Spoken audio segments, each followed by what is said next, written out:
محمد صلى الله عليه وسلم وشر الأمور محدثاتها وكل محدثة بدعة وكل بدعة ضلالة وكل ضلالة في النار. فقد قال الله تبارك وتعالى في كلامه المجيد وفرقانه الحميد. أعوذ بالله من الشيطان الرجيم. قل تعالوا واتلوا ما حرم ربكم عليكم ألا تشركوا به شيئا وبالوالدين إحسانا ولا تقتلوا أولادكم من إملاق نحن نرزقكم وإياهم ولا تقربوا الفواحش ما ظهر منها وما بطن ولا تقتلوا نفسا التي حرم الله إلا بالحق ذلكم وصاكم به لعلكم تعقلون.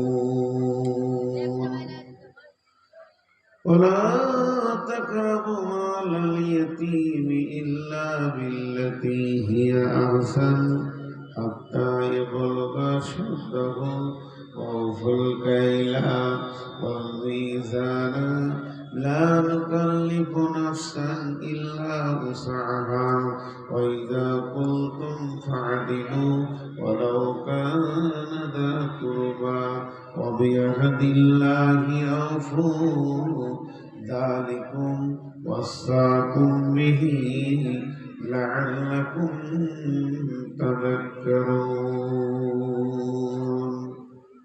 وأن هذا صراطي مستقيما فاتبعوه ولا تتبعوا سبلا فتفرق بكم عن سبيله ذلكم وصاكم به لعلكم تتقون.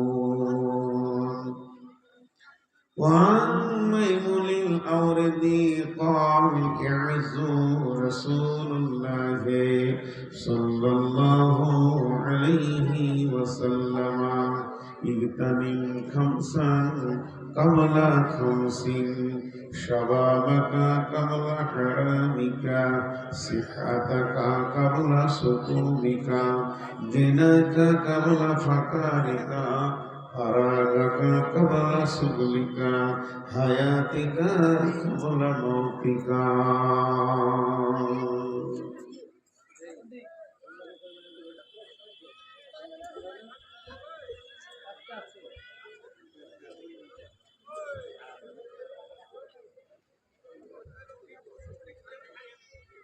তুমি মোর সাথী চিরজনমের কবর কবর গাহের খাট কি জানি কখন আসিয়া যাবে সেই অজানা দেশের ডাক। তুমি মোর সাথী চিরজনমের কবর গাহের মাটি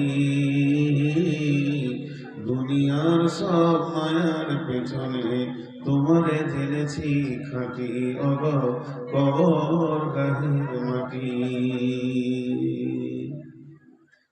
রবে না সেদিন পিতার আদর মাতার স্নেহের কোল বন্ধু স্বজনে ব্যথা অনুভূতি শিশুদের কলরব কবর গাহের মাটি দুনিয়ার সব মায়ার পেছনে তোমারে জেনেছি খাঁটি। শ্রদ্ধেয় সুযোগ্য আজকের সবার সভাপতি, উপস্থিত আলেম ওলামা বৃন্দ, সামনে আমার দিনদার ইমানদার মুমিন ভাই সকল ও মুমিনা মা ও বোনেরা, প্রশংসা, গুণগান, গণকীর্তন, স্তব, স্তুতি, ভালোবাসা, তকদির, হায়াত, মত, রুজি, জান্নাত, জাহান্নাম, পুলসেরাত, আখেরাত সবকিছুর মালিক আল্লাহ। যে মহান মুনির আহকামুল হাকিমিন আজকে আমাদেরকে 2025 সালের 26শে নভেম্বর বুধবার দিবাগত রাত্রিতে রসুলগঞ্জ মাদ্রাসার ময়দানে এনে হাজির করেছেন, সেই মুনিবের দরবারে আমরা শুকরিয়া করি, বলি আলহামদুলিল্লাহ।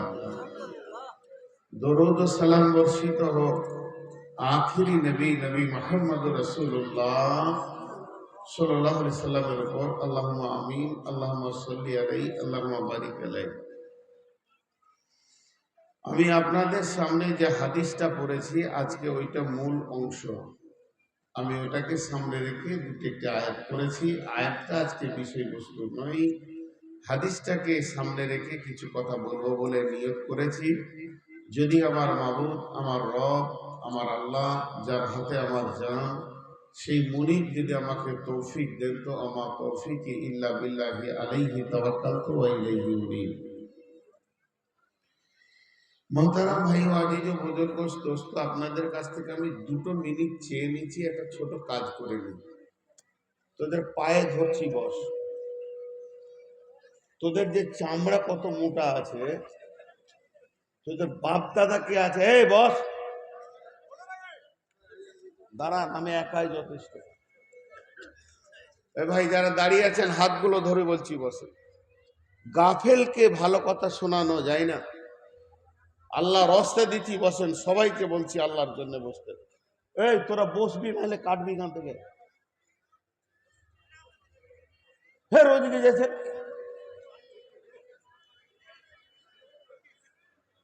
ভাই আপনারা বসেন, আল্লাহ রাস্তা বসেন। এই যে আপনারা যারা দাঁড়িয়ে আছেন, এটা কিন্তু ভাই সমাজ নয়, মাদ্রাসাওয়ালা আপনাদের জন্য যথেষ্ট ব্যবস্থা করেছে। সব বসেন, আল্লাহ রাস্তা দিচ্ছি, আপনারা বসেন, আল্লাহ রাস্তা দিচ্ছি। এ ভাই পেছনে আপনারা দাঁড়িয়ে আছেন, যে আপনাদের হাত ধরছি, তাও বসেন, আল্লাহ রাস্তায় বসেন। ভাই আমার, বন্ধু আমার, বসেন। আর যদি মন দিয়ে শুনেন, ইনশাআল্লাহ আমি আল্লাহর উপরে তাওয়াক্কুল করে বলছি, ভরসা করে বলছি, কিছু একটা পাবেন। আর যদি উচ্ছৃঙ্খল হয়ে থাকেন, বেহিসাব হয়ে থাকেন, মা বোনেরা মুখ বন্ধ করেন, আল্লাহ রাস্তায় দিছি। এই বারান্দাতে যে কটা দাঁড়িয়ে আছে থাকবে নামিয়ে দেন, পেছনে ওরা ফেদার ফেদার করছে, থাবরে নামিয়ে দেন। তো কোন কোন বংশের ছেলেরে তোরা? তোরা মা বাপকে আদব শিখায়নি কোন মজলিসে যে কি করতে হয়? খালি জন্ম দিতে হয়, দিয়ে ছেড়ে দিয়েছে নাকি? আদব কায়দা বলে কিছু না। আস্তাগফিরুল্লাহ। জি আপনারা দাঁড়িয়ে আছেন কেন? আমি তো বসাচ্ছি আপনাদেরকে। মা বোনেরা একটু মন দিয়ে শুনবেন ইনশাআল্লাহ। একটা হচ্ছে নসিহত, একটা হচ্ছে ওসিয়ত। নসিহত, ওসিয়ত, একটা জালসা ওয়াজ, একটা হচ্ছে তোয়াজ। 4টা কথা বললাম। ওয়াজ হয় ব্রেন থেকে, তোয়াজ হয় দিল থেকে। আর মানুষ যখন নিজের ব্যাপারে বুঝে নেয় যে আমি অন্তিম জায়গায় চলে এসেছি, তখন সে ওসিয়ত করে। নিজের হৃদয়ের মহব্বতের যারা ব্যক্তি হয় তারাই ওসিয়ত করে। যে আপনার ভালো চাই সে আপনাকে ওসিয়ত করে। আপনার মা কখনো আপনাকে বলে আপনি আমি খেয়াল করি না, ঠিক মতো ধ্যান দিই না। মা কখনো বলে বেটা তুমি এই কাজ করিও না, ওই জায়গা যেও না। আব্বা কোনো সময় বলে বেটা তুমি এই জিনিসটা করতে যেও না। এগুলো ওসিয়ত। তাওয়াক্কুল করি না, তাওয়াক্কা করি না, ধ্যান দিই না, যার ফলে আমরা আমাদের ঠিক জায়গায় পৌঁছাতে পারি না। কখনো কখনো মাদ্রাসার দার্সে শিক্ষক আর ছাত্রদেরকে ওসিয়ত করে ভালো করে পড়াশোনা করো, ভবিষ্যতে বড় আলেম হবে। কখনো কখনো স্কুলে মাস্টাররা ছেলেদেরকে ভালো কথা বলে থাকে, বাবা এটা এটা কাজ করো, তাহলে তুমি ভবিষ্যতে একটা ভালো মানুষ হবে। এক কথায় ওসিয়ত। এই ওসিয়ত কতটা ওজন, কতটা মূল্য, কতটা গুরুত্ব, যে লোকটা ওসিয়ত করবে তার উপরে ডিপেন্ড করবে। সেই লোকটা যত গুরুত্ব, তার ওসিয়তের তত গুরুত্ব। আমার আব্বা আমাকে ওসিয়ত করেছেন, আমার মা আমাকে ওসিয়ত করেছেন, আমার শিক্ষক আমাকে ওসিয়ত করেছেন। এই করতে করতে সমাজ আমাকে ওসিয়ত করেছেন, প্রতিবেশী আমাকে ওসিয়ত করেছেন। এই করতে করতে আর একটু বুঝান, রাসূলুল্লাহ সাল্লাল্লাহু আলাইহি সাল্লাম ওসিয়ত করেছেন। তার থেকে দামি আল্লাহ ওসিয়ত করেছেন। আল্লাহ ছাড়েননি, আল্লাহ ওসিয়ত করতে ছাড়েননি, উনিও করেছেন। তিনটি আয়াত আমি পড়েছি, তিনটি আয়াতের ফুল ব্যাখ্যা করতে গেলে আজকে জালসা শেষ হয়ে আর একটা জালসা হয়ে যাবে, কিন্তু আমি শেষ শব্দগুলো খালি আপনাদেরকে শোনাচ্ছি। দেখেন আল্লাহটা আগে শোনাই। বিসমিল্লাহির রহমানির রহিম। তাআলু আতলু মা হারামা রাব্বুকুম আলাইকুম আল্লা তুশরিকু বিহি শাইআ ওয়া বিল ওয়ালিদাইনি ইহসানা ওয়া লা তাকতুলু আওলাদাকুম মিন ইমলাকিন নাহনু নারযুকুকুম ওয়া ইয়্যাহুম ওয়া লা তাকরাবুল ফাওয়াহিশা মা জাহরা মিনহা ওয়া মা বাতান ওয়া লা তাকতুলু নাফসাল্লাতী হারামাল্লাহু ইল্লা বিল হাক্কি। আল্লাহ আমাদেরকে পাঁচটা কথা বললেন। এখন বেটি, আমি তোমাদের আব্বা, আজকে আল্লাহ রস্তে বলছি, তোমাদের বাপ বলছি, বাপের কথা শুনতে হয়। আজকের জন্য 2 ঘন্টার জন্য তোমার আমার বেটি, খালি ধ্যান দিয়ে শোনো। আল্লাহ পাঁচটা কথা বলেন, ওসিয়ত করলেন। হে আমার গোলাম নবী, হে তুমি আমার বান্দাদেরকে বলে দাও তারা যেন শিরকের মতো গুনাহ না করে, মা বাপের সঙ্গে যেন ভালো ব্যবহার করে। তারপরে তারা কি করবে? তারা যেন ফাহেসা কাজের কাছে না যায়, সন্তান কতল না করে, তারা যেন পৃথিবীর বুকে মানুষ হয়ে মানুষ মার্ডার না করে। এই পাঁচটা কথা বলার পর আল্লাহর ভাষাটা দেখেন, যালিকুম ওয়াসাকুম বিহি, যালিকুম ওয়াসাকুম বিহি লাআল্লাকুম তাকিলুন। আমি তোদেরকে ওসিয়ত করলাম যদি বিবেক থাকে তো। আমি তোদেরকে ওসিয়ত করলাম হে রসুলগঞ্জের মহিলা আর পুরুষ। আল্লাহ বলছেন, আমার মুখ দিয়ে বলে লিখেন, আমি তোদেরকে পাঁচটা ওসিয়ত করলাম, যদি তোদের বিবেক থাকে তো কাজে লাগবি। আমি এখন বেরিয়ে যাচ্ছি, বাড়ি যাব, গাড়ি নিয়ে যাচ্ছি, হরিপুর হয়ে যাব। আমার সামনে তিনি দাঁড়িয়ে গিয়ে বলছে, মাঠে যেন না, অবস্থা খুব খারাপ, দিনকাল খারাপ, মানছি না। তখন বলছে, বললাম জ্ঞান থাকে তা বুঝে নিও। বললাম তোমাকে মারবো না, বাঁধবো না, আমি মুরব্বী, তুমি আমার বাইরের মেহমান, আমি যেটা বলার বলে দিলাম, জ্ঞান থাকে তা বুঝে নিও। আল্লাহ ওইটাই বললে। তোমরা খবরদার শিরক করবে না, মা বাপকে কষ্ট দেবে না, ফাহেসা কাজের কাছে যাবে না, আর মানুষ হয়ে মানুষ মার্ডার করবে না, নিজের সন্তানকে কতল করবে না। এই 5টা কাজ করিও না। যদি করো তো বিপদ, না করো তো রাস্তা ক্লিয়ার আছে। না আল্লাহ বলছেন না তোদেরকে জবরদস্তি বলছি করবি না, হালকা করে বলছেন দালিকুম ওয়াসাকুম বিহি, দালিকুম ওয়াসাকুম বিহি লাআল্লাকুম তাকিলুন। আমি তোদেরকে বলে দিলাম, যদি তোদের বিবেক থাকে তো বুঝে নিবি। আল্লাহ ওসিয়ত করলেন। তোদের কোন বংশ রে? এই তোর বাপের নামটা বলতো, ফেসবুকে দিব বল।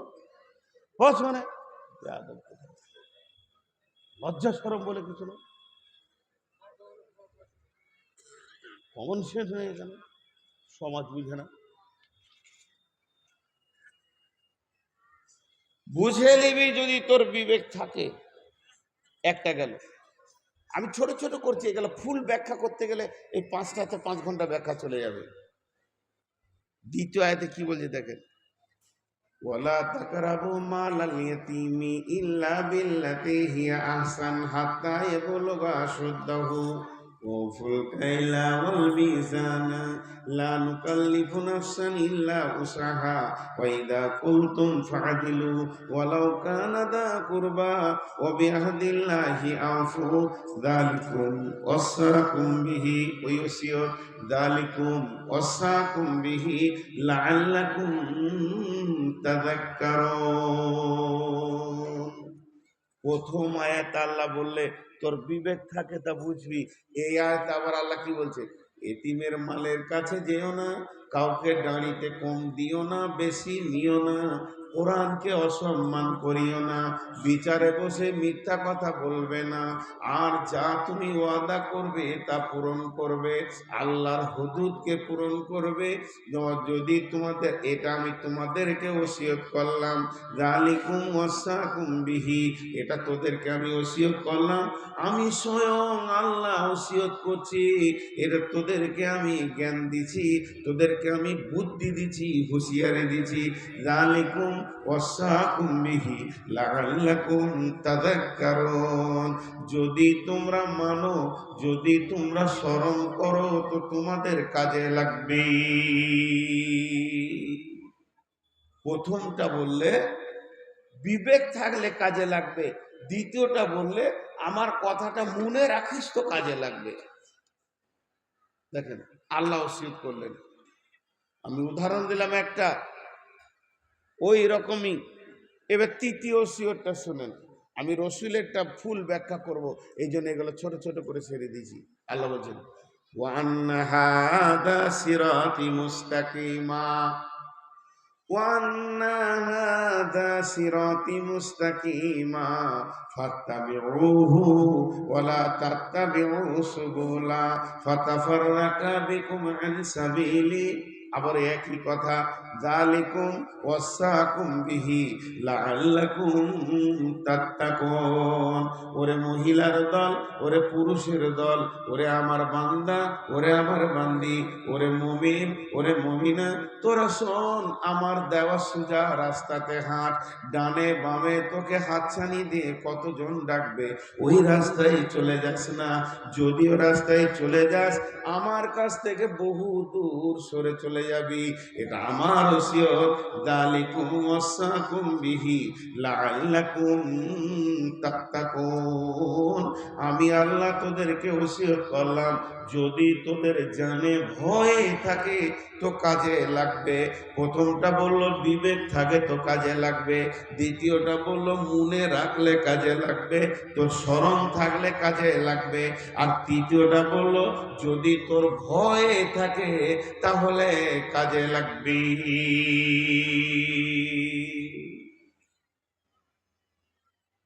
ভাই আমার খুব কষ্ট হচ্ছে বায়ান করতে। ছোট্ট একটা কথা মাঝে বলছি, আপনাদের এলাকাতেই কদিন আগে, না এখানে নেই, দোমোহনাতে, আমি সুগার রোগী, এখন 400-500 সুগার। আর সুগারের রোগী যদি একবার পেশাব লেগে যায় আর ও যদি বাথরুম না পায় তা কাপড়ে মুদবেও। যার সুগার আছে ওকে জিজ্ঞেস করবেন। তো আমি গেঞ্জি পরে সুজা বাথরুমের দিকে একবার পাগলার মতো দৌড়ছি, আর 4টা ছাত্র দৌড়ছে মুসাফা করবে আমার সঙ্গে। কেমন লাগবে বলেন তো? কাপড়ে মুদবো না তোদেরকে মুসাফা করবো? তো পরিস্থিতিকে বুঝতে হবে প্রতিটি জিনিসের। পরিস্থিতিকে যে না বুঝে তার দ্বারা ভালো কাজ হওয়া মুশকিল আছে। একটা লোক, কোরআন হলো দামি, এর থেকে দামি জিনিস কিছু নাই। আর কোরআনের দিল হলো সূরা ইয়াসিন। ইনি এখন টাকা গুনছেন, আমি সূরা ইয়াসিন শোনাবো। পরিস্থিতি এটা লয়, কারণ ওনার গোলমাল হয়ে যাবে। একজন বাথরুমে বসে আছে, ওকে সূরা রহমান শোনাবো, পরিস্থিতি ওটা নয়। তো দিনের কথা ওই লোককে শোনাও যে হৃদয় দিয়ে শুনবে, আর গাফলতির সঙ্গে যদি শুনে কোরআন হাদিসকে তো ওকে শোনায়ও না, ওকে শোনায়ও না। ওটা ওই রকমই শুনবে, ওর দ্বারা আমল করাও সম্ভব হবে না। এ গাফেলকে দিনের কথা শোনায়ও না। তাই আমি শেষবারের মতো বলছি, আর বলবো না, যেটি লোক, যে কটি আপনারা পেছনে দাঁড়িয়েছেন আপনাদের পা গুলো ধরছি বসে। এর থেকে আর ছোট হওয়ার কিছু নাই। যদি আপনাদের পায়ে ধরতে হয় আমি পায়ে ধরছি, আপনারা বসে যান একবার আল্লাহর রাস্তায়, বসে যান আল্লাহর রাস্তায় একবার বসেন। যে কটা লোক দাঁড়িয়ে আছেন এই বিরক্তিটার করিয়েন না। জি, এরপরে যদি কড়া কথা বলি তো বলবে মৌলভী সাহেব কড়া কথা কেন বলছে? জি ভাই, আপনাদের হাতে পায়ে ধরে বলছি, আপনারা বসে যান। নিশ্চয়ই আমার এই কথাটা শুনলে আপনার একটা কাজে লাগবে, নিশ্চয়ই কাজে লাগবে। আল্লাহর গোলাম, আল্লাহর বান্দা, আপনারা যারা দাঁড়িয়ে আছেন বসে যান, বসে যান, বসে যান আল্লাহর রাস্তায় সকলে বসে যান। জি, দাঁড়িয়ে থাকা গাফেলের সঙ্গে কোরআন হাদিস শোনাতে আমার মনও চাইবে না। এবার চলেন, ওসিয়ত এমন একটা জিনিস, যারা খুব জ্ঞানী ব্যক্তি হয় ওরা ওসিয়ত করে। আমি একটা বইয়ের নাম বলছি, বহু জালসাতে বলেছি। বইটার নাম হলো জীবন সন্ধ্যায় মানবতা। বইটার লেখক হলো ভারতবর্ষে যিনি শিক্ষামন্ত্রী ছিলেন হযরত মাওলানা আবুল কালাম আজাদ। বইটার মূল হলো আরবি, ভাষান্তরে ওকে বাংলা করা হয়েছে। বিভিন্ন লেখক না হলে বইটা এত চাহিদা যে ওই বইটার লেখক 25-30 জন বেরিয়ে গেছে, বিভিন্ন ভাষা করেছে। কিন্তু আমি যে ভাষাটা বললাম, মৃত্যুর দ্বারে মানবতা, অন্তিমে মানবতা, চলবে না, জীবন সন্ধ্যায় মানবতা, এই বইটা পড়বেন। প্রত্যেকটা লাইনে লাইনে আপনার চোখের পানি ঝরঝর ঝরঝর করে আছে। আমি যে কোনো একজন শিক্ষিত ব্যক্তিকে 3 পাতা পড়তে দিয়েছিলাম, তারপরে বইটা আমি বললাম যে বই আমি দিব না, আমি একটা পেয়েছি পুরাতন লাইব্রেরি থেকে, গোটা বইটা জেরক্স করেছিলেন, এত দামি বই, তাই আপনাদেরকে একটা দিছি। সেইখান থেকে একটা ঘটনা দিচ্ছি, মা আমার, বোন আমার, ধৈর্য ধরে শুনেন। সাহাবীটার নাম আমর বিন আস। সাহাবীটার নাম আমর বিন আস রাদিয়াল্লাহু তাআলা আনহু। অন্তিম শয্যায় বিছানায় শুয়ে আছে। যেমন বাপ তেমনি ছেলে, বাঘের বাচ্চা বাঘ। আমর বিন আস ছেলেকে বলল, বাবা আমার সাথে সকাল সন্ধ্যা যারা সময় কাটিয়েছে তাদেরকে আমাকে ডেকে দাও। আমার অধীনস্থে যারা কাজ করেছে ওই লোকগুলো আমাকে ডেকে দাও। আর আমার বন্ধু বান্ধব মহল যাদের সঙ্গে আমি লেনদেন করেছি ওই লোকগুলোকে ডেকে দাও। এই বিছানায় পড়ে আছে ওই সাহাবী হযরত আমর বিন আসের একটা অভ্যাস ছিল, অভ্যাসটা ভালো করে সবাই শুনে নেন। হে আমার বেটিরা, কান করে শুনে নেন কি অভ্যাস ছিল। ও যদি একবার শুনে নিত এই রসুলগঞ্জে কিংবা পাটনাতে কিংবা মালিয়রে কিংবা শামসিতে কোনো একটা লোক মুমূর্ষু অবস্থায় পড়ে আছে, এই মরবে মরবে হয়ে আছে, ওই লোকটার কাছে গিয়ে ও দিন আর রাত কাটাতো। যখন মরবে খালি ওকে একবার জিজ্ঞেস করবো মতটা কেমন লাগছে, মতের মজাটা কেমন, মত তোমাকে কি যাতনা দিচ্ছে, মত থেকে তুমি কি পাচ্ছ, এটা জিজ্ঞেস করব। শুধু এটা জিজ্ঞেস করার জন্যে ওখানে গিয়ে বসে থাকতো। যখন মানুষটা হাত পা উপরের দিকে তুলে দিত, চোখে ছানি পড়ে যেত, আজরাইল এসে যেত, জোরে জোরে শ্বাস নিচ্ছে কিন্তু পারছে না, এবার মতের পালা পড়েছে। ওই সময় আমরে বিনাশ ওই লোকটাকে বলতো, ভাই তুমি একবার বলো, একবার বলো, একটা শব্দ বলো, তুমি যে চলে গেছো তো মত তো তোমাকে কেমন লাগছে। কিন্তু কোন লোক ওকে বলতে পারেনি, আর কারো কাছ থেকেও শুনেনি মদটা তিতা না মদটা মিঠা, মদের যাতনাটা কেমন কারো কাছ থেকেও পায়নি। লোকটা মরে যেত তখনই নিজের কপালে এরকম নিজে মারতো, হায় আমরে বিনাশ রে, তুই 3টে দিন এখানে কাটালি, 24টা ঘন্টা কাটালি, ওর পেছনে সময় দিলি, কিন্তু যে কাজে এলি তোর সে কাজ হলো না। লোকের মত তুমি শুনতে যেছ, কিন্তু তোমাকেও ওই মতটা চিখতে হবে। সেই দিন তুমি বুঝে নিবে স্বাদ, তোমাকে স্বাদ লোকের কাছ থেকে নিতে হবে না। যেদিন তুমি চিখবে সেই দিন তুমি বুঝে নিবে যে মতের কি স্বাদ। সেই ঘটনা ঘটেছে। আমরে বিনাশ শরীরের পরিস্থিতি দেখছে আর আমি থাকবো না, আমার জীবনে বা শেষের দিকে। তাই বেটাকে ডেকে বলছে, বেটা বড় বিচক্ষণ শিক্ষিত ছেলে ছিল, ডেকে বলছে, বেটা যাদের সঙ্গে আমি সকাল সন্ধ্যা খালি চায়ের দোকানে উঠা বসা গল্প করে কাটিয়েছি সেই আমার বন্ধু মহল, আর যারা আমার অধীনস্থে কাজ করেছে আমার হুকুম শুনেছে সেই লোক, আর আমার নিজের প্রিয় লোকদেরকে কাছে ডেকে দাও। বেটা ডেকে দিল। আমরে বিনাশ বলছেন, বেটা আমাকে বিছানা থেকে একটু উঠিয়ে বসিয়ে দাও, উঠার ক্ষমতা নাই। বেটা এমনি করে ধরে তুলে দিলেন, আর 2 দিকে 2টি বালিশ দিয়ে দিলেন, ঠেস দিয়ে বসে চোখের পানিতে বলছে, হে আমার অধীনস্থ লোকেরা, ওরে আমার বন্ধু বান্ধব, যাদের সঙ্গে সকাল সন্ধ্যা কাটিয়েছি তারা, তোমরা একটা বার বলো তোমাদেরকে এখানে হাজির করার আমার উদ্দেশ্যটা কি। আমার উদ্দেশ্য একটাই, এখন আমার বিদায়ের পালা পড়ে গেছে, পৃথিবী থেকে বিদায় নিতে চলেছি, অন্তিম শয্যায় চলে এসেছি। আমার পূর্ব দিকে থেকে সূর্য উঠেছিল, পশ্চিমী গগনে ডুবতে চলেছে, আমরে বিনাশ পৃথিবীতে থাকবে না, আমি চলে যাচ্ছি। তাই যাওয়ার আগে তোমাদের মুখ থেকে একটা শব্দ আমি শুনতে চাইছি, আমি আমরে বিনাশ কেমন লোক ছিলাম, তোমাদের কাছে কেমন ব্যবহার করেছি। সকলেই বলল, আপনি রসুলের সাহাবী, আপনার ব্যবহারে আমরা কষ্ট পাইনি, আপনি একটা ভালো মানুষ। লোক চলে গেল। বেটাকে বলছে, শুইয়ে দাও বেটা, আমাকে বালিশে শুইয়ে দাও। বেটা শুইয়ে দাও, শুইয়ে দিল। ছেলে খালি বলছে, আব্বা। বললাম বিচক্ষণ ছেলে। ছেলে বলছে, আব্বা আপনি যাচ্ছেন কোথায়? আপনি যাচ্ছেন কোথায়? শামসি, মালদা, রতুয়া, আপনি যাচ্ছেন আল্লাহর কাছে। এত হতাশ কেন? আপনার যাওয়ার ব্যাপারে এত হতাশ কেন? নিজেকে এত হতাশা ভাব দেখছি কেন? আপনাকে তো দেখে মনে হচ্ছে খুব হতাশ হয়ে গেছে।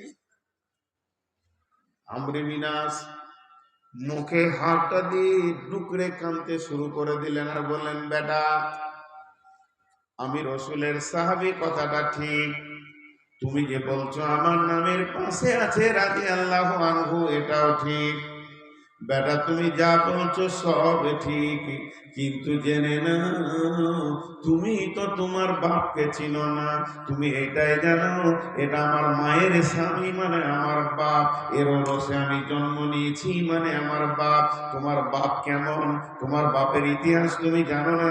বেটা বসে যাও, বিদায় কালে তোমাকে একটা ওসিয়ত করে যায়, তোমার বাপের পরিচয়টা তোমাকে আমি দিই। তোমার বাপের জীবনের 3টি স্তর পার হয়েছে, 3টি ধাপ পার হয়েছে, 3টি সেকশন পার হয়েছে। নাম্বার 1, আমার মতো পৃথিবীর বুকে রসুলের দুশ্মন কেউ ছিল না। আমি তলোয়ার নিয়ে খালি ঘুরে ঘুরে বেড়াতাম, কখন নবীজিকে পাবো, কেটে টুকরো করে দিব। কিন্তু সেই জমানায় যদি আমি মরতাম তাহলে নিশ্চিত ছিল যে আমি জাহান্নাম চলে গেছি, আর আমার হতাশ হওয়ার কিছুই ছিল না। কিন্তু যেদিন আমি কালেমা পড়লাম, রসুলের হাতে হাত দিয়ে মদিনাতে এলাম, আমি হাতটা আগে বাড়ালাম, রসুল তারপরে বাড়ালেন। আল্লাহ নবী যখন আমার দিকে হাতটা বাড়ালেন, আমি হাতটা টেনে নিলাম। নবীজি বললেন, আমরে বিনাশ রে, তুমি মক্কা থেকে মদিনা এলে ইসলাম কবুল করার জন্য, তুমি আগে হাত বাড়িয়েছো, পরে আমি হাত বাড়িয়েছি, আর যখনই আমি হাত বাড়িয়েছি তুমি হাতটাকে কেন টেনে নিলে? আমরে বিনাশ টুকরে কেঁদে উঠলো, কাঁদার পর বলছে, এ রাসূলুল্লাহ, আমার গুনাহ ঢেরি লেগে আছে, আমি পাহাড় পাহাড় গুনাহ করেছি, সেই গুনার ব্যাপারে আমি অনেক টেনশন ফিল করছি, অনেক চিন্তায় রয়েছি। এটা নিশ্চিত হওয়া পর্যন্ত আমি কালেমা পড়ব না। কারণ হচ্ছে আমি জীবনে আপনার মাথা নেওয়ার জন্য যত সময় লাগিয়েছি অতটা সময় দিনের উপরে লাগাইনি। বেটারে, এই কথা যখন বললাম, রসুল আমাকে উল্টো বলল, আমরা বিনাশরি, পৃথিবীতে 3টে আমল আছে মানুষের গুনাহগুলোকে ধুয়ে মুছে একদম সাফ করে দিয়ে মাসুম বাচ্চা বানিয়ে দেয়। 1 নম্বর হলো যখন কোনো মানুষ হজ করে, হজটা যদি মাবরুর হয়, কবুল হয়ে যায়। 2 নম্বর হলো মানুষ যখন ঈমান বাঁচানোর জন্য দেশান্তর হয়ে যায়, এক জায়গা থেকে রসুলগঞ্জ থেকে জমি জায়গা বিক্রি করে বর্তমান নদিয়া চলে যাবে ঈমান বাঁচানোর জন্য, তো এই দিন ওর গুনাহ মাফ হয়ে যাবে। 3 নম্বর হলো যখন কোনো বেঈমান নতুন করে কালেমা পড়বে, যেদিনও কালেমা পড়বে তার পূর্বের গুনাহ মাফ হয়ে যাবে। বেটারে, যখন আমাকে নবীজি আমার গুনাহের ব্যাপারে নিশ্চিত করে দিলে, আমি কালেমা পড়লে আমার পূর্বের গুনাহ মাফ। হে বেটা, আমি রসুলের হাতে হাত দিয়ে বললাম, আশহাদু আল্লা ইলাহা ইল্লাল্লাহু ওয়া আশহাদু আন্না মুহাম্মাদান আবদুহু ওয়া রাসূলুহু। বেটা, আমার মতটা যদি তখন হয়ে যেত তাহলে আমি নিশ্চিত ছিলাম যে আমি জান্নাত যেছি। তাহলে প্রথম জীবনে জাহান্নামের কাজ করেছি, দ্বিতীয় জীবনে আমি জান্নাত যেছি। তারপরে নবীজি চলে গেলেন, আবু বকর চলে গেলেন, ওমর চলে গেলেন, এখন আমার মত হতে চলেছে। আমি কি অবস্থায় আছি নিজেকে বুঝতে পারছি না। বেটারে, ওই যে কাঠের বাক্স তোমার জন্য সম্পদ রাখা আছে, ওটা গ্রহণ করবে, আমার লাশ কবরে নিয়ে যাবে, কিন্তু কোনো ভাড়াটিয়া মহিলাকে কাঁদার জন্য নেবে না। একটা একটা একটা একটা করে ওসিয়ত করছে, আর আস্তে আস্তে চোখ ঢিলার দিকে চলে গেছে। বেটা তখন বলছে, আব্বা, আপনি অনেক ব্যক্তির কাছে গেছেন তাদের মতের স্বাদটা শোনার জন্য, এখন আপনি আপনার বেটা বসে রয়েছি, আমি একজন যোগ্য বেটা বসে রয়েছি। আব্বা, আপনি যে মরছেন, এই মরার স্বাদটাকে একবার বলতে পারবেন? আমরে বিনাশ বলেছিলেন, বেটা, এখনো তো আমি মৃত্যুর দরজায় পৌঁছাই নাই, তবে ওই রাস্তায় আমি হাঁটছি। আমাকে আল্লাহ যে রাস্তায় হাঁটাচ্ছে, হয়তো বা অল্প সময় আমার মত হয়ে যাবে। এখন আমার কি অবস্থা শোনো, মনে হচ্ছে যে একটা জীবিত পাখিকে গরম তেলে ছাড়া হয়েছে, মনে হচ্ছে জীবিত মানুষের চামড়াকে খালানো হচ্ছে, মনে হচ্ছে আমার পায়ের নিচে মাটি নাই, আসমানেও কিছু নাই। আর এখন তোর রব, তোর বাপের আল্লাহ, তোর আল্লাহ তোর বাপকে এতদিন নাক দিয়ে নিঃশ্বাসের ব্যবস্থা করেছিল, এই অবস্থায় এখন আমি একটা ছুঁচের ছিদ্র দিয়ে নিঃশ্বাস নিচ্ছি বেটা, আমার শ্বাসকষ্ট হচ্ছে। এই কথা বলার পরে পরে কিছুক্ষণ পর আমৃবিনাশ পৃথিবী থেকে চলে গেলেন। ওসিয়ত একটা খুব গুরুত্বপূর্ণ জিনিস। আমি খালি ওসিয়তের গুরুত্বটা দিচ্ছি, রসুলের ওসিয়ত তো ধরবই। আল্লাহ নিজে ওসিয়ত করেছেন। একটা উদাহরণ দিব খালি, তারপরে হাদিসে চলে যাব। উদাহরণ দিব, একটা উদাহরণ দিব, ধ্যান দিয়ে শুনেন। রোশনগঞ্জের কোনো একটা ব্যক্তি, এই গ্রামের কোন একটা ব্যক্তি দীর্ঘদিন 50-60 বছর ধরে, অত চাকরির সময়সীমা থাকে না, তাও বলছি 30-40 বছর ধরে কলকাতা কি দিল্লির মেডিকেল কলেজের প্রিন্সিপালের কাজ করেছে। ওর হাত দিয়ে লাখ লাখ ডাক্তার হয়েছে। কত বিচক্ষণ ব্যক্তি! ওর হাত দিয়ে লাখ লাখ ডাক্তার হয়েছে ভারতের বাইরে। কিন্তু বাবজি হে, তুমি যতই দামি হও, একদিন মৃত্যুর কোলে ঢলে পড়তেই হবে। সূর্য যত দাপট নিয়ে উঠুক না কেন, যত গম্ভীরতা নিয়ে উঠুক না কেন, একদিন তাকে তত্তর তত্তর করে অস্তমিত হতেই হয়। এত আলোকে নিভে তাকে চলে যেতে হয়, অস্তমিত হতে হয়, ডুবতে হয় সূর্যকে। তুমি তো একটা সামান্য মানুষ, সূর্যকে আল্লাহ ডুবিয়ে দেখিয়ে দেয়। যত আলো থাক আর যত প্রখরতা থাক, তোকে একবার ডুবতে হবে। সর্বোপরি শেষ কথা, এর ওপর আর কোনো কথা নাই, বিশ্ব নবী পৃথিবীর অদ্বিতীয় মানুষ। বিশ্ব নবী পৃথিবীর অদ্বিতীয় মানুষ। বিরাট সূর্যের আলো নিয়ে পৃথিবীতে এসেছিলেন। যে আলোয় আমরা আলোকিত হয়ে আজকে দিনের রাস্তা দেখছি, সেই দামি মানুষটাও একদিন মৃত্যুর কোলে শুয়ে গেলেন। আর আপনা আমাকে শুতেই হবে। তো এই ডাক্তার সাহেব 96 বছর বয়স, লোককে চিকিৎসা করা শিখিল। এখন ওকে কত রোগে ধরেছে, হার্ট কমপ্লেন, সুগার, ডায়াবেটিস, তারপরে কোলেস্ট্রল, প্রেশার, মানে সব রোগে ধরে নিয়েছে একসঙ্গে। যাবে বলে 4টা বেটার বাপ, 4টা যোগ্য বেটা আছে। 4টা বেটা কেউ মূর্খ নয়, সব ওই মেডিকেলের প্রিন্সিপাল। একজন দিল্লিতে থাকে, একজন হায়দ্রাবাদে থাকে, একজন কলকাতায় থাকে, একজন শিলিগুড়িতে থাকে। বাপের খবর শুনে সব 1 মাসের ছুটি নিয়ে বাড়িতে আছে। খুব ধ্যান দিয়ে শুনবেন, কিন্তু আল্লাহর রাস্তা দিয়ে বলছি, ধ্যান দিয়ে শুনেন। উদাহরণটা শুনবেন, গোটা হাদিসটা বুঝে আসবে। ছেলেরা খাওয়া দাওয়া হাট বাজার যা করছে, খালি বাপের কাছে ঘুরঘুর ঘুরঘুর করছে। ডাক্তারের বাচ্চা ডাক্তার।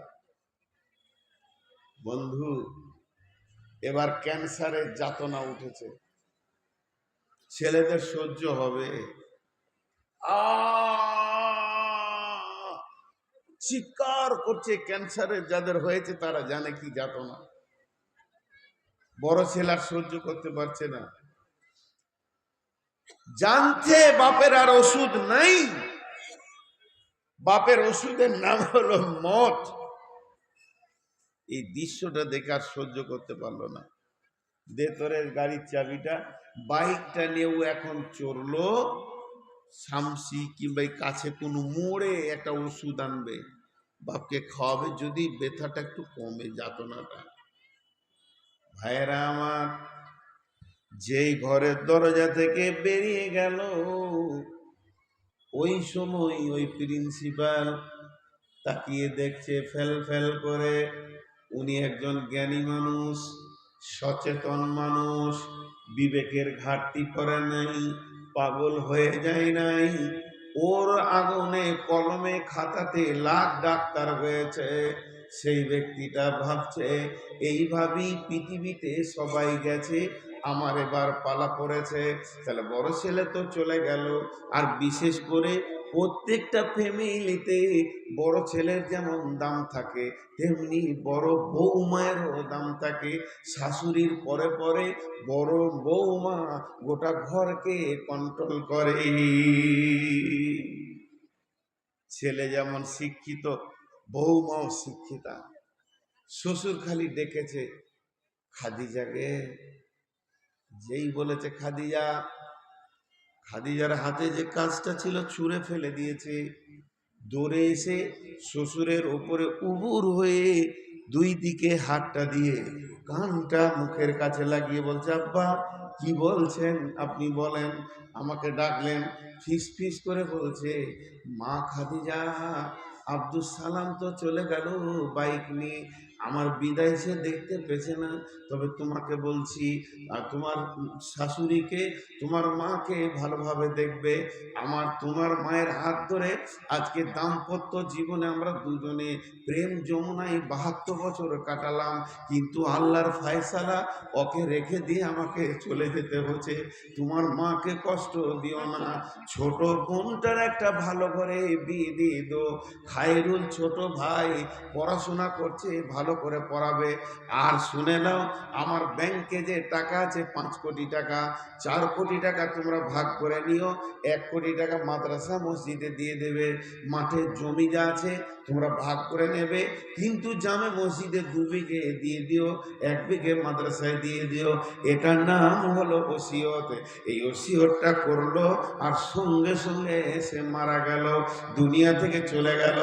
আর কথা বলার ক্ষমতা নাই, আর ওসিয়ত করার ক্ষমতা নাই। আর এদিকে বেটা ঠিক যে ওষুধের দোকানে উঠেছে, আর পেছন থেকে মোবাইলটা বেজে উঠেছে। ছোট বেটা ফোন ধরিয়ে দিয়েছে, বলছে বড় ভাই কোথায় আছেন?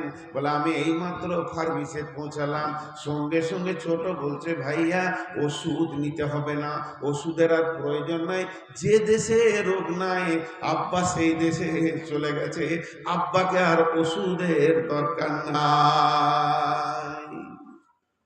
কাঁদতে কাঁদতে ফিরে এলো।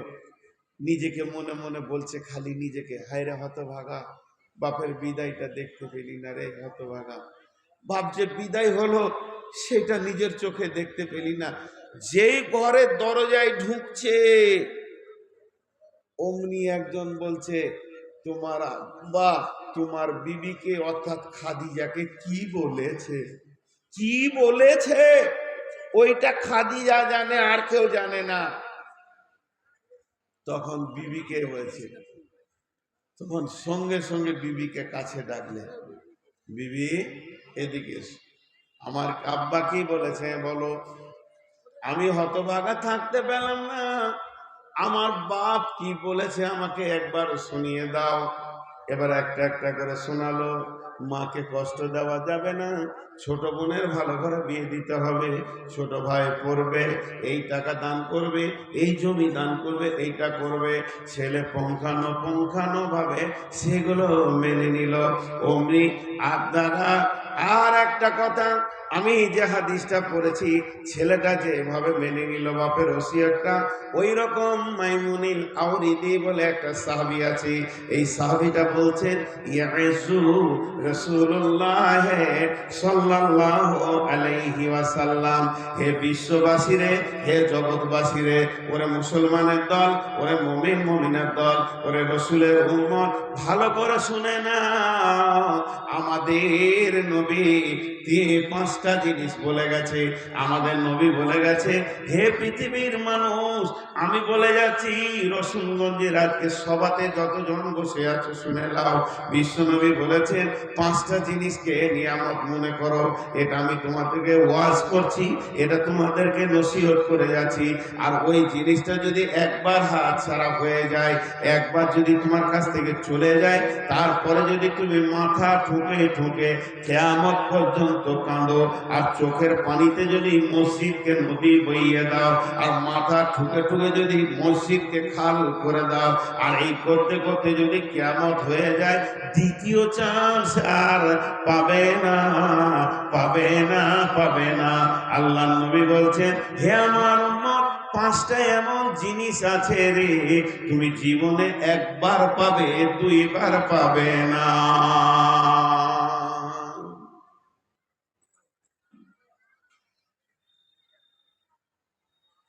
খুব ধ্যান দেন। আমার উপস্থাপনা শেষ হলো।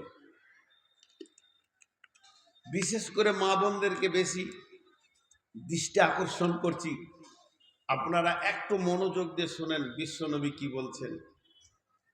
ভাষাটা খালি তর্জমা করেন। ইগতানিম খামসান ক্বাবলা খামসিন, ইগতানিম ইগতানিম ইগতানিম খামসান ক্বাবলা খামসিন। পাঁচটা জিনিসকে নিয়ামত মনে করে নাও পাঁচটা জিনিস আসার আগে। পাঁচটা জিনিসকে নিয়ামত মনে করে নাও পাঁচটা জিনিস আসার আগে। ওই পাঁচটা জিনিস চলে আসলে তুমি জানবে প্রথম পাঁচটা জিনিস আমার কাছ থেকে হাতছাড়া হয়ে গেছে। এই যে আজকে বুধবার রাত্রি সূর্য ওঠার আগে এটাকে নিয়ামত মনে করে নাও। যদি কোনো ব্যক্তিকে বলা হয় তোমাকে বৃহস্পতিবার সকালে ফাঁসি দেওয়া হবে, ওর জন্য বুধবার রাত্রিটা হলো বড় নিয়ামত। তওবা করো, কাঁদা করো আল্লাহর কাছে। যখন পশ্চিমে পূবে সূর্য উঠে যাবে বৃহস্পতিবার, সেদিন তোমার আর বুধবার কোনো কাজে লাগবে না। তুমি জেনে নাও তোমার শেষ হাত ছাড়া হয়ে গেছে। তাহলে এই মানুষ, প্রত্যেকটা মেয়ে, প্রত্যেকটা পুরুষ, প্রত্যেকটা নারী, প্রত্যেকটা মার্দ, প্রত্যেকটা মহিলা, প্রত্যেকটা পুরুষ, আল্লাহর নবী বলছেন পাঁচটা জিনিসকে একবার পাবে, তুমি দুইবার পাবে না। আর যদি একবার তুমি হাত ছাড়া করে দাও, তুমি যদি গাফেল হয়ে যাও, তুমি যদি অলস হয়ে যাও, অলস হয়ে গেলে তোমার কাছ থেকে হাত ছাড়া হয়ে যাবে, তখন তুমি মাথা ঠুকলেও আর ফিরে পাবে না।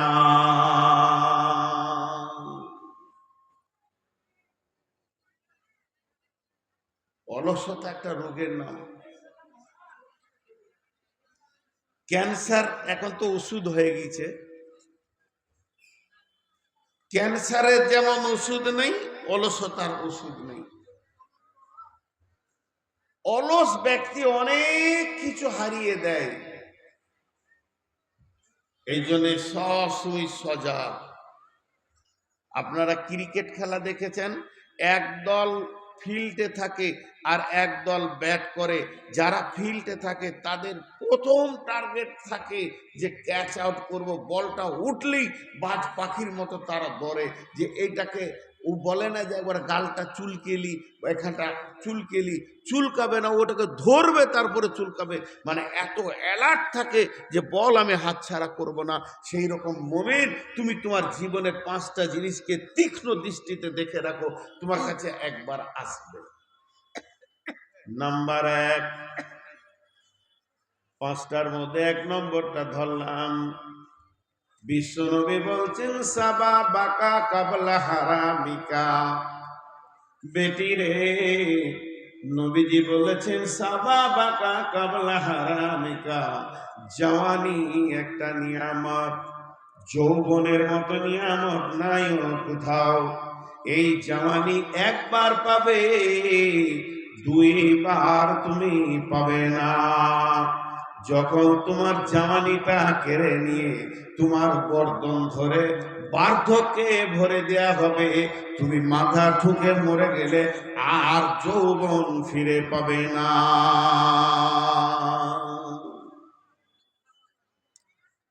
জন্ম নেওয়ার পর যৌন ক্ষমতা থাকে না, শিশুদের যৌবন নাই, উত্তাল নাই, চেতনা নাই।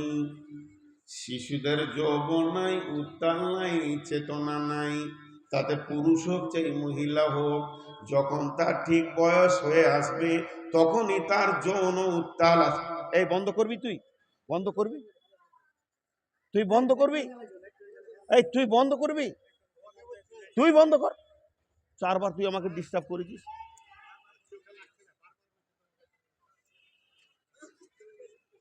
শিশু যৌবন বুঝে না। একটা শিশু পুরুষের সামনে একটা যুবতী মেয়ে এনে দিলে কিছুই বুঝে না। একটা শিশু মেয়ের কাছে একটা যুবক এনে দিলে সে কিছুই বুঝে না। তার মানে তার মধ্যে তরঙ্গ নাই, তার মধ্যে উত্তাল নাই, তার শরীরের মধ্যে হিট নেই। কিন্তু যখন বয়স হবে, আল্লাহকে দরখাস্ত দিতে হবে না। কোনো একটা কাজ করতে গেলে পঞ্চায়েতে 20খানা দরখাস্ত লিখতে হয়, রাস্তাটা ঠিক করে দাও, কলটা ঠিক করে দাও, মাদ্রাসায় একটা ট্যাঙ্কি দাও, তারপরও হয় না। আমার আল্লাহ এমন একজন, ঠিক টাইমে পুরুষের কাছে যৌবন পাঠিয়ে দেয়, নারীদের কাছে যৌবন পাঠিয়ে দেয়। নারীদের বয়স যখন 9 ক্রস করে, আস্তে আস্তে যৌন উত্তাল পায়, তার কাছে যে খবরটা আসে, তার কাছে যে কাজটা আসে, কোথা থেকে আসে? আমার রব তার কাছে পৌঁছে দেয়। পুরুষে 12 বছর পর যৌবনের উত্তাল শুরু হয়। এই যৌবন দিতে দিতে দিতে দিতে 50 বছর পর্যন্ত উত্তাল থাকবে। যখনই 50 ক্রস হয়ে যাবে, ওটা ভাটিতে চলে যাবে, আর একবার আল্লাহ ওটা কেড়ে নেবে। আর যৌবনটা প্রয়োজন নাই, আর রাখবে না। কারণ 62 বছরের মানুষ, সে তার সন্তান হলে সন্তান মানুষ করা, লেখাপড়া কিছুই করতে পারবে না, সে নিজেকে নিয়ে ব্যস্ত থাকবে। যৌবন একবার কেড়ে নেওয়া হবে। তখন যদি কোনো মানুষ চিন্তা করে আমি আল্লাহর কাছে কাঁদবো, আর একবার 18 বছরের যুবক যুবতী হব, আল্লাহ নবী বলছেন পশ্চিম কালেও হবে না রে উম্মত। আল্লাহ রাসূল বলেছেন সাবাবাকা কাবলা হারামিকা, জানি যেদিন কেড়ে নেওয়া হবে, বার্ধক্যে ভরে দেওয়া হবে, সেই দিন তুমি জানির মজা বুঝবে কোন জিনিস আল্লাহ কেড়ে নিল রে। তবে যতদিন যৌবন আছে তুমি কাজে লাগিয়ে নাও, নচেত একদিন তোমাকে এই যৌবনের ব্যাপারে পস্তাতে হবে।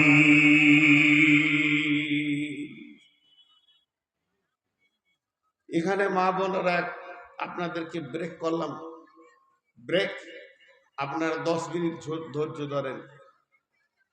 আল্লাহর কিরকম কারিশমা, এতে সূরা ফাতিহাতে আছে রব্বিল আলামিন। জি, আলহামদুলিল্লাহি রব্বিল, কথা বলেন না কেন? আলহামদুলিল্লাহি রব্বিল আলামিন। তিনি সারা পৃথিবীর রব। এটা রবের সামান্য অংশ দেখাচ্ছি। আমাদের দেশে, আপনাদের দেশে জামা কাপড় সেলাই করাকে কি বলেন? দর্জি, টেলার। পৃথিবীতে এদের মতো ওয়াদা কেউ রাখতে পারে না। এত অ্যাকুরেটি ওয়াদা রাখে। বলবে, যদি আপনি কাপড়টা দিয়ে বলেন যে আমার ছোট ভাইয়ের বিয়ে সামনে বুধবার, মঙ্গলবার দিয়ে দেবো, ও 3 বুধবার পার করে দেবে, ওর ছেলে পিলে হবে তখন জামা পাবেন। এ হলো এদের ওয়াদা। কিন্তু আমার আল্লাহ, ভাইরা আমার, তিনি কেমন রব! তিনি সারা পৃথিবীকে পালনেওয়ালা, একাই তেনার গ্যারেজ চলছে। যদি এখানে একটা গ্যারেজের ইঞ্জিনিয়ার বসানো হয়, একটা ইঞ্জিনিয়ারকে চেয়ার দেওয়া হয়েছে, 20টা মিস্ত্রি 20খানা গাড়ি খুলে দিয়েছে হোন্ডা কোম্পানির। সমস্ত মিস্ত্রিকে বলছে সব গাড়িগুলোকে রেডি কর। একে বলছে তোর কি হয়েছে? বলছে কার্বোটা নষ্ট হয়ে গেছে, এলিমেন্ট নাই, লাইলন নাই, পিস্টন নাই, নজেলটা খারাপ হয়ে গেছে। আর কি খারাপ হয়েছে? ওই রিং খারাপ হয়েছে। 20টা মিস্ত্রি কাজ করছে, একে হুকুম করলো তুই এইটা কর, তুই এইটা কর, তুই এইটা কর, তুই এইটা কর, তুই নজেলটা লাগা, তুই নজেলটা চেঞ্জ করে দে, লাইলনটা চেঞ্জ কর, পিস্টনটা রেখে দে, তুই পিস্টন চেঞ্জ কর, লাইলন রেখে দে। এতগুলি মাত্র 20টা গাড়ি কাজ করছে। এক কাপ চা খেতে খেতে ইঞ্জিনিয়ার ভুলে গেছে কোনটার কি কাজ। জিজ্ঞেস করবে তোকে কি বলেছিলাম। কিন্তু আমার রব কেমন, 2টা জিনিসে বুঝেলেন। সারা পৃথিবীর যত মহিলার পেটে বাচ্চা আছে আল্লাহর গ্যারেজ চলছে। কারো আঙ্গুল ফিট হচ্ছে, কারো চামড়া ফিট হচ্ছে, কারো মাংস ফিট হচ্ছে, কারো হাড্ডি ফিট হচ্ছে, কারো চোখ ফিট হচ্ছে, কারো আবার আজকে প্রথম কেবল বাচ্চা ধরেছে, ডেলিভারি ডেট কারো হয়ে গেছে, ঠিক টাইমে ডেলিভারি দিচ্ছে, এবং গোটা বডিটা এত সুন্দর করে বানাচ্ছে। এটা মহিলার বডি, এটা পুরুষের বডি। এর হাতগুলো মজবুত হবে, মহিলার হাতগুলো পাতলা হবে, মহিলার পাটা ছোট হবে, পুরুষের পাটা বড় হবে। আল্লাহর একটা গ্যারেজ একাই চালিয়ে যাচ্ছেন তিনি। কোটি কোটি মহিলার পেটে বাচ্চা আল্লাহ একাই চালাচ্ছেন, দ্বিতীয় কাউকে জিজ্ঞেস করে না। শুধু এমনি মানুষের পেটে নয়, এরকম বাঁদরের পেটে, এরকম গাধার পেটে, এরকম ঘোড়ার পেটে, গরুর পেটে, পৃথিবীর যতগুলো ফিমেল আছে এমনি করে শুনেলেন। এদিকে গাধার পেটে কোনোদিন গাধার পেটে গরুর বাচ্চা হবে না, গরুর পেটে কোনোদিন কুত্তার বাচ্চা হবে না। আল্লাহ কিভাবে সব রিজার্ভমেন্ট করে রেখেছে। ওই রকম ডিমের ভেতরে এটা কাকের ডিম, এটা কোয়েলের ডিম, এটা টিয়ার ডিম, এটা ময়নার ডিম। গায়ার নটটা লাল হতে হবে, দোয়েলের নটটা কালো হতে হবে। টিয়ার সঙ্গে দোয়েলের কোনোদিন ঠোঁট গরমিল হবে না। আল্লাহর গ্যারেজকে তিনি একাই চালাচ্ছেন সারা পৃথিবী। এমনি করে মানুষের পেটে, জানোয়ারের পেটে, শুধু তাই নয়, পাখি, হাঁস, মুরগি থেকে নিয়ে নদীর মাছের ডিমের পেটে, এটা মাগুর মাছের ডিম, এটা শোল মাছ হবে না, এখানে মাগুর মাছ হবে। সেটা বানাচ্ছেন কে? আল্লাহ। তেমনি আমার আল্লাহ সারা পৃথিবীতে কয়েকশো কোটি লোক আছে, কয়েকশো কোটি যুবক আর যুবতী তৈরি হয়েছে। নারীদের দেহে কোনোদিন পুরুষের যৌবন দেবে না, পুরুষের দেহে কোনোদিন নারীর যৌবন দেবে না। আল্লাহর গ্যারেজে এমন ক্যাপাসিটি, এমন ডেলিভারি, কোনোদিন পুরুষ নারীর যৌবন পাবে না, নারী কোনোদিন পুরুষের যৌবন পাবে না। এই মেল ফিমেল নেগেটিভ পজিটিভ রয়েছে। পুরুষের যৌবন হলো উত্তাল, পুরুষের যৌবন হলো উত্তাল, পুরুষের যৌবন হলো উত্তাল, নারীর যৌবন হলো চাপা, নারীর যৌবন হলো চাপা। আল্লাহ তাবারাক ওয়া তাআলা দুই রকম যৌবন বানিয়েছেন। দিয়া নবীজি বলছেন, শাবাবাকা কাবলা হারামিকা, হে আমার উম্মত, এই উত্তাল যৌবন কোন কাজে লাগাবে? হে আমার বাম্মতা, মহিলা তোমরা চাপা যৌবনকে কোন কাজে লাগাবে? আল্লাহ তাবারাক ওয়া তাআলা প্রত্যেক জনার যৌবনকে কি কি কাজে লাগাবে মেজারমেন্ট করে দিয়েছে।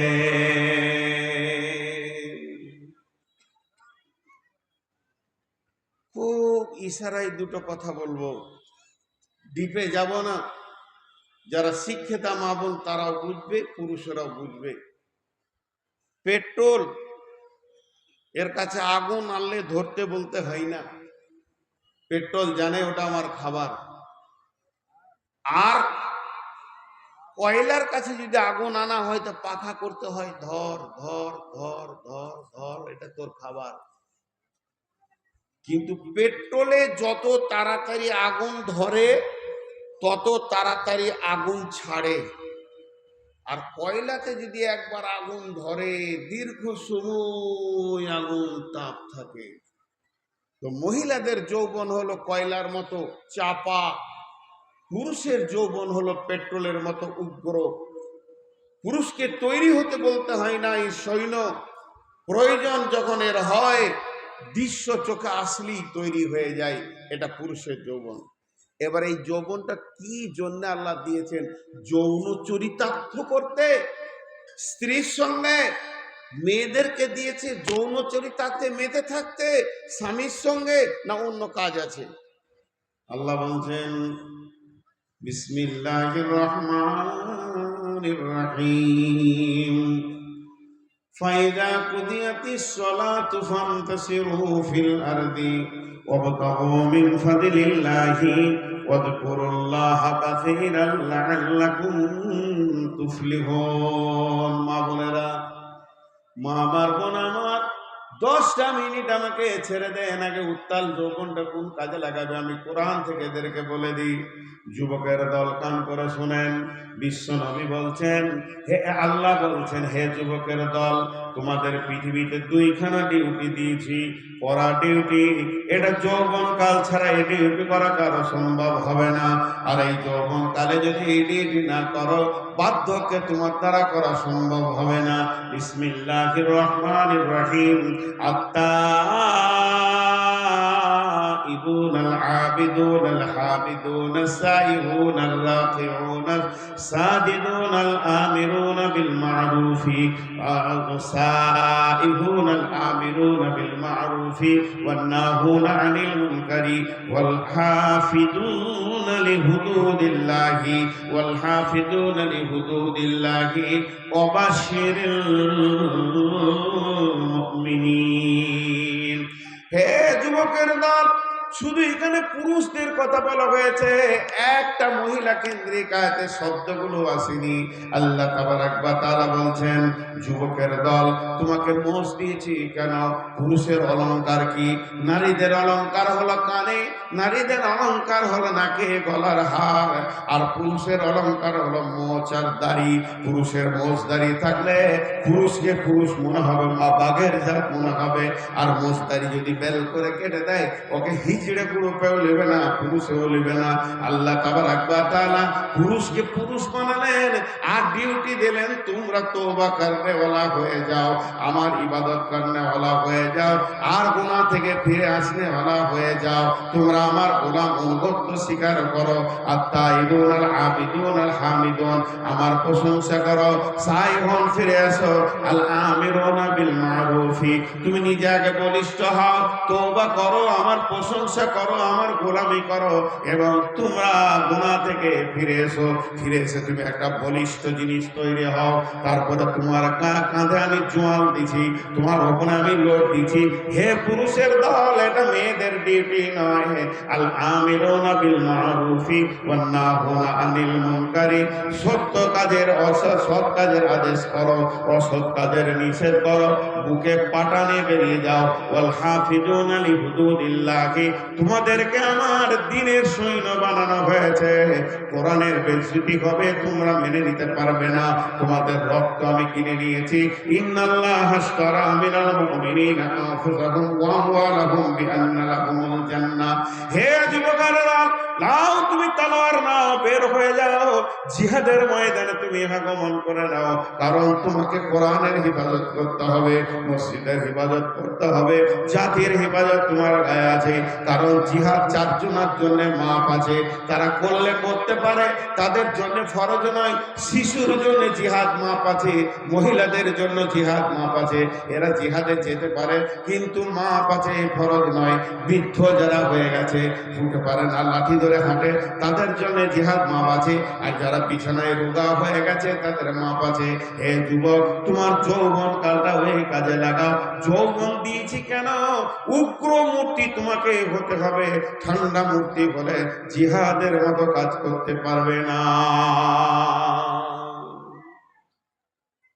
এটা মজার কথা জিজ্ঞেস করি আপনাদেরকে, কোন কারণে কারোর সাথে এখানে কোন একটা ছেলের সাথে আমার কথা কাটাকাটি চলছে, কোন কারণে, এটা উদাহরণ দিচ্ছি। ছেলেটাও দুটো বাজে কথা আমাকে বলেছে, তখন আমি রেগে গিয়ে বলছি, থাবড়ে তোর দাঁত ফেলে দিব, কি ভেবেছিস তুই? ও চিল্লেছে। এখন সভাতে যারা আছে মাদ্রাসাওয়ালা আমাকে মেহমান মনে করে, আমাকে ধরে বলছে, আপনি চুপ করেন, ওটা দেখছি।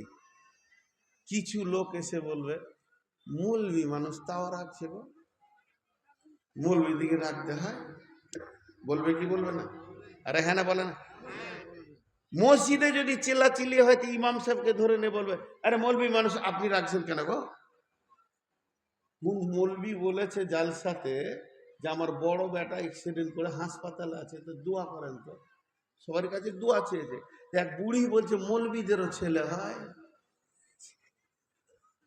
ও ভেবেছে যে মৌলবিদের ইঞ্জিন নেই, আর ওদের ইঞ্জিন চালানোরও দরকার নেই।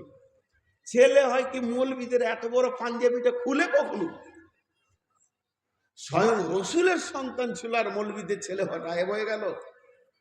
দেখেন, উজু ছাড়া নামাজ হয় না, উজু ছাড়া নামাজ হয় না। লা সালাতা ইল্লা বিতহুর, উজু ছাড়া নামাজ হয় না। আর পৃথিবীতে একটা ইবাদত আছে, রাগ ছাড়া ওই ইবাদতটা হবে না, ওর নাম হলো জিহাদ। যদি রাগ না থাকে তাহলে জিহাদ করবে কি করে? রসুল জিহাদ করেছেন, সাহাবারা জালা মাজমাইনেরা জিহাদ করেছেন, তাহলে আমাকেও জিহাদ করতে হবে। কালকে যদি জিহাদ লেগে যায়, এই লোকগুলো নিয়ে আমি ইমামতি করব জিহাদের। যেমন ফজরের নামাজটা আমি পড়াবো, জুমাটা আমি পড়াবো, আপনাদেরকে জিহাদের ময়দানে নিয়ে যাব, তাহলে আমার রাগটা কেমন হতে হবে? চল তো দেখি বাঁদরকে কি করা যায়, কি করা যায়। ইসলামের বিরুদ্ধে করেছে, তার মানে একটা ইমানদারের ভিতরে রাগ থাকতে হবে। হযরত উমরের রাগ ছিল, রাগের চারটা ভাগ। চারটা ভাগ বলছি না, এখন ভাগগুলা বলতে গেলে সময় লাগবে। তিনখানা রাগ হারাম, একটা রাগ হলো হালাল, একটা রাগ হালাল। তাড়াতাড়ি রাখবে, তাড়াতাড়ি ঠান্ডা হবে। যে পুরুষের রাগ নাই, যে পুরুষের রাগ নাই, সে পুরুষ হলো সব থেকে কম দামি পুরুষ, হিজড়ে গ্রুপে চলে গেছে। যে পুরুষ রাগে না, তার বউ তার কাছে শান্তি পায় না। যে পুরুষ রাগে যেমন থাপ্পড় মারে, তেমনি তাকে পাঁপড়ও খাইয়ে দেয়। ওই পুরুষের কাছে বিবি শান্তির জীবন কাটায়। তার মানে যে পুরুষ মারতে জানে সে প্রেম দিতে জানে, না হলে যে মারতে জানে না তার কাছে প্রেম নাই, আলো নাই। অতএব বন্ধুরে, পুরুষের অলংকার হলো রাগ। আপনার মেয়েকে যদি আপনার জামাই দুটো চর মারে, শুকরিয়া করবেন, ভালোবাসে বলি চরটা মেরেছে, আবার নিশ্চয়ই ও দামি খাবার খাওয়াবে, এর জন্য রাগ করবেন না। পুরুষের অলংকার হলো রাগ। এর জন্য আল্লাহ তাবারাক ওয়া তাআলা বলছেন, পুরুষের দল, তোদেরকে আমি জিহাদের ডিউটি দিলাম। একটা গেল। দুই নম্বর ডিউটিটা কি? যৌবনকালে বিসমিল্লাহির রহমানির রহিম। এ বাপ, এ বাপ, এ আমার নাম নবাব, কিছুরই নাই অভাব, ভিক্ষা করা স্বভাব। তোর ওই বাইরে বাইরে ভিক্ষা কর, যে করে দাঁড়িয়ে আছে, যা যা ভিতরে যাচ্ছিল। পাগলাকে বক্তা লাই কেন? পানি খাই, দাঁড়ান, ওই পানি খাবেন নাকি? যে করে দাঁড়িয়ে আছে, আমার মাথা কাজ করছে না, ওরা মানুষ না ছাগল? মানুষ না ছাগল? এখন তো আমাকে রাগ লাগছে। তো কে বসতে বলবেন? কেন বলবেন? আমার বলাটা কি কম হয়ে যাবে নাকি? যথেষ্ট। তো বললাম কি, পুরুষের দ্বিতীয় ডিউটি হচ্ছে ইনকাম করা। ইনকাম করা ফরজ না সুন্নত? জোরে বলেন, ফরজ না সুন্নত? ইনকাম করা ফরজ। কতটা ফরজ? জোহরের নামাজ, আসরের নামাজ, মাগরিবের নামাজ, এশার নামাজ বা ফজরের নামাজ যেমন ফরজ, 5 ওয়াক্তের নামাজ ফরজ, যেমন হালাল উপার্জন করা ফরজ। একটা আয়াত দুটি হুকুম, একটি আয়াতে দুটি হুকুম করা হয়েছে, মানে দুটি বারাবার ফরজ। ফাইদা কুজিয়াতিস সালাহ, যখন তোমার নামাজ হয়ে যাবে, তুফান তাসিলু ফিল আরদি, জমিনে বেরিয়ে যাও রুজি ইনকামের জন্য। তার মানে ইনকাম করা অত ফরজ। এবার চলে আসেন, নামাজে দাঁড়িয়ে আপনি বলবেন আলহামদুলিল্লাহ রাব্বিল আলামিন আর রহমানির রহিম মালিক ইয়াউমিদ্দিন ইয়াকা নাবুদু ওয়া ইয়াকা নাস্তাঈন ইহদিনাস সিরাতাল মুস্তাকিম সিরাতাল লাযীনা আন'আমতা আলাইহিম গায়রিল মাগদুবি আলাইহিম ওয়ালাদ-দাল্লিন আমিন। নামাজে একবার আলহামদু পড়া আর নামাজের বাইরে লাখো বার পড়া কোনদিন বারবার হতে পারে না। নামাজের ভেতরে যে আলহামদুটা পড়েছেন, ওর নেকির স্তর মাপার মতো আল্লাহ ছাড়া কেউ নাই। তেমনি নামাজের ভিতরে আপনি আলহামদু পড়েছেন, কুলহ পড়েছেন, সুবহান রাব্বিয়াল আযীম, সুবহান রাব্বিয়াল আলা, যত তাহিয়াত লেগে থেকে দরুদ পর্যন্ত যতগুলো জিকির আজকাল আপনি করেছেন, যে পরিমাণ নেকি পাবেন। যদি আপনি 5টা বাদামের প্যাকেট নিয়ে গিয়ে শামসিদে দাঁড়িয়ে স্টেশনে বলেন বাদাম বাদাম বাদাম বাদাম বাদাম বাদাম বাদাম, কতটাই নেকি পাবেন। নামাজের ভিতরে আলহামদু পড়া যে নেকি আছে, হালাল উপার্জন করতে গিয়ে যতক্ষণ আপনার জবান চলবে, খরিদ্দারের সঙ্গে কথা বলবেন, টাকা লেনদেন করবেন, মাল দেখাবেন, ততটাই নেকি পাবেন বন্ধুরে আমার। তার কারণ হলো নামাজ যেমন ফরজ, হালাল উপার্জন করা ওই রকম ফরজ। পুরুষের ইনকামের দায়িত্ব। তাহলে 2টা দায়িত্বের কথা বললাম। এরা কি ইনকাম করতে চললো নাকি? এখনই উঠে রাতে কোথায় যাবেন বাবি? সকালে করবেন ইনকাম, বসে। তো ধ্যান দেন আমার দিকে। দুটা ফরজের কথা বললাম, বিস্তারিত আর আমি গেলাম না। এবার বলেন, পুরুষের যৌবনটাকে এত নাজুক করলো কেন আল্লাহ? এখনই উগ্র, এখনই ঠান্ডা, বেশিক্ষণ পুরুষ থাকতে পারে না, এখনই উগ্র, এখনই ঠান্ডা, এরকম আল্লাহ বানালেন কেন? তাহলে আল্লাহর উদ্দেশ্যটা কি? আল্লাহর আসল উদ্দেশ্য হচ্ছে পুরুষ জিহাদের ময়দানে থাকবে, পুরুষ থাকবে ইনকামের ময়দানে, চেন্নাই কেরল চলে যাবে, আর কোথাও চলে যাবে, সৌদি চলে যাবে, কাজের ময়দানে থাকবে, স্ত্রীর কাছে পড়ে থাকবে না।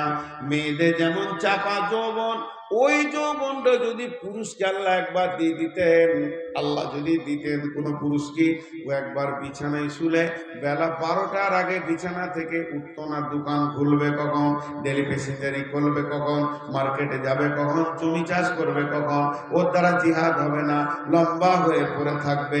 তার মানে একে দেওয়া হয়েছে চট করে তুমি বিবির সঙ্গে কাজ সেরে নাও, আবার জিহাদের ময়দানে চলে এসো।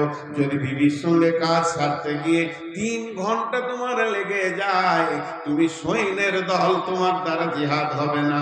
তাহলে ওই কাজটা আসল নয়, ওটা টুক করে সেরে নিতে হবে। পরবর্তী বংশ পরম্পরাকে রাখার জন্য তোমার দোকান খুলতে হবে।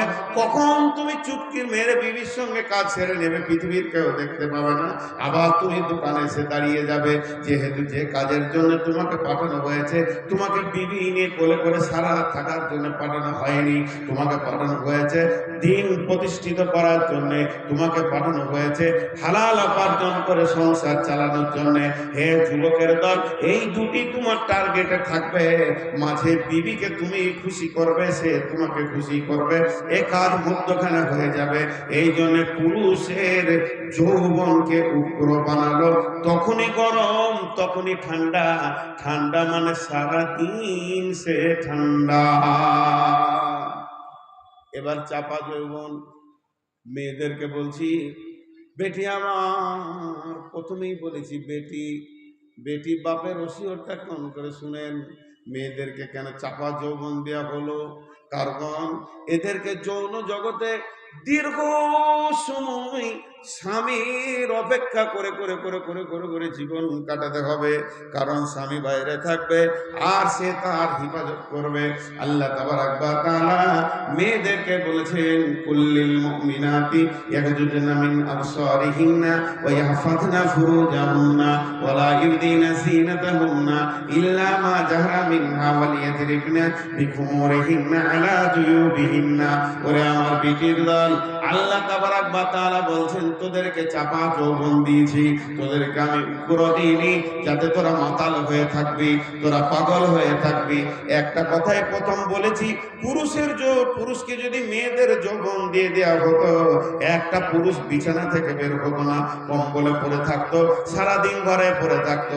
আর একটা মেয়েকে যদি পুরুষের যৌবনটা একবার দিয়ে দেওয়া হয়, একটা কোনো মেয়েকে যদি পুরুষের যৌবনটা দিয়ে দেওয়া হয়, মেয়েরা গায়ে কাপড় রাখবে না, পাগলি হয়ে মাঠে মাঠে মাঠে মাঠে ঘুরে বেড়াবে। ওকে ঘরে রাখা যাবে না, পর্দা করা যাবে না, পর্দা করতে পারবে না, সীমার বাইরে অতিক্রম করবে, এত যৌন জোয়ারের চাপ ওরা নিতে পারবে না। এর জন্য আল্লাহ তাবারাক ওয়া তাআলা ওদেরকে চাপা যৌবন দিয়ে বললে, হে মুমিনেরা, তোমরা নিজেরা মাথাকে নত করে চলবে, চোখগুলোকে নাম করে রাখবে। তোমাদের দায়িত্ব হচ্ছে ওয়াল হাফিজুনা লিফুরুজিহিম হাফিজুন কুল্লিল মুমিনাতি ইয়াগযুদনা মিন আবসারিহিন্না ওয়া ইয়াহফাযনা ফুরুজাহুন্না। তোমরা তোমাদের শরম গায়ের হিফাজত করবে। মেয়েদের সব থেকে যৌবন জগতের বিরাট বড় ডিউটি খুলে বলছি, আমার মা, আমার বোনেরা, আমার বেটি, তোমার গোটা বডিটা কি স্বামী ছাড়া কাউকে টাচ করতে দেবে না। এই যৌবন তোমাকে চাপা দেওয়া হয়েছে, এর জন্য তুমি তোমার বডিকে, লজ্জাস্থানকে হিফাজত করবে। কতদিন স্বামী ছাড়া তোমার ওই জায়গায় কেউ পৌঁছাতে পারবে না। ফুরুজাহুম ওয়াল হাফিজিনা, হিফাজত করবে। ওয়ালিয়াদিরবিনা বিখুমুরিহিন্না আলা জুয়ুবিহিন্না ওয়া ইয়াহফাযনা ফুরুজাহুন্না। তোমরা তোমাদের উর্নিকে মাথার উপর দিয়ে দাও, কলার গুলোকে ঢেকে তুমি সুন্দর করে নিজেকে ঢেকে নাও, পর্দা হয়ে যাও। পৃথিবীর কোন পুরুষ তোমাকে দেখে যেন উত্তাল জায়গায় না পৌঁছায়। রসুলের ফুপুর নাম হলো খানসা, রসুলের ফুপুর নাম হলো খানসা, রসুলের ফুপুর নাম হলো খানসা। এদিকে প্রমুখের যুদ্ধ ডঙ্কা বেজে উঠেছে, ওহুদের যুদ্ধ ডঙ্কা বেজে উঠেছে, ওহুদ উত্তাল হয়ে উঠেছে। খানসা চারটা বেটাকে নিয়ে কি বলছে? নিজের বেটাকে বলছে, মা আমার, বেটি আমার, আমি হয় আপনাদের বাপ, না হয় আপনারা আমার মা, আমি আপনাদের পেটে জন্ম নিয়েছি। মা রে, কেমন মেয়ে দেখেন। বেটাকে ডেকে বলছে, বেটা রে, তোদের চারটা বেটার সামনে আমি একটা মেয়ে দাঁড়িয়ে আছি। পরিচয়টা গেলে তোরা চারজন আমার পেটে জন্ম নিয়েছিস, আমি তোদের চারজনকে জন্ম দিয়েছি, আর তোদের চারজনের আমি হলাম মা। তাহলে তোদের মাটা কেমন? যার পেটে তোরা ছিলি সেই পেটটা কেমন? যার পেটে তুই ছিলি সেই পেটটা কেমন? আর শুধু তাই নয়, এ বেটা কান করে শোন, যে মেয়েটার দুধ তোরা মোটা চুষে চুষে খেয়েছিস ওই মেয়েটা কেমন?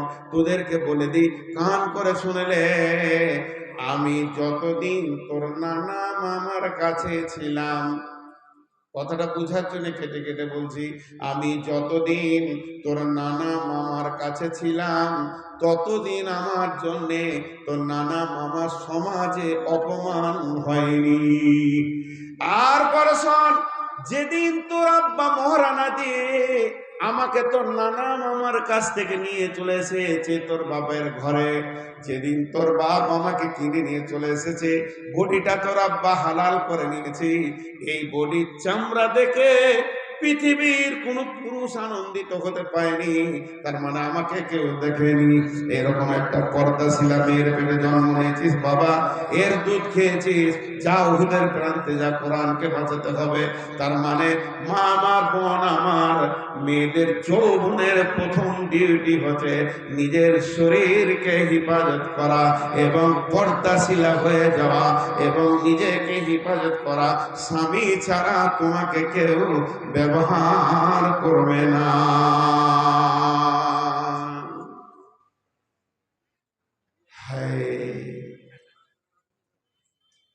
এখন বাজছে কটা? 35 বাজছে। আমি এটা জিজ্ঞেস করলাম এমনি, মনে করেন 11:30 রাউন্ড ফিগারে বলছি, 11:30 বাজছে। আল্লাহ আসমান থেকে রোশনগঞ্জকে দেখছে, কি চলছে? 11:30 কি চলছে? নূর মোহাম্মদ বক্তব্য রাখছে। আল্লাহ আমাকে চেনেন, তার ফেরেশতা চেনেন। আর কি আছে? কমিটির কটা লোক বসে তারা টাকা পয়সা হিসাব করছে। কি আছে?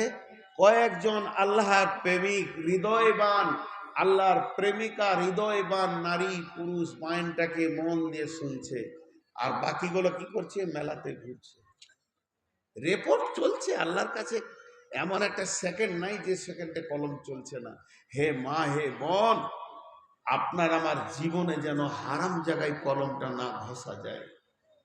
এটা যৌবন কাল। আল্লাহ নবী কি বলছেন?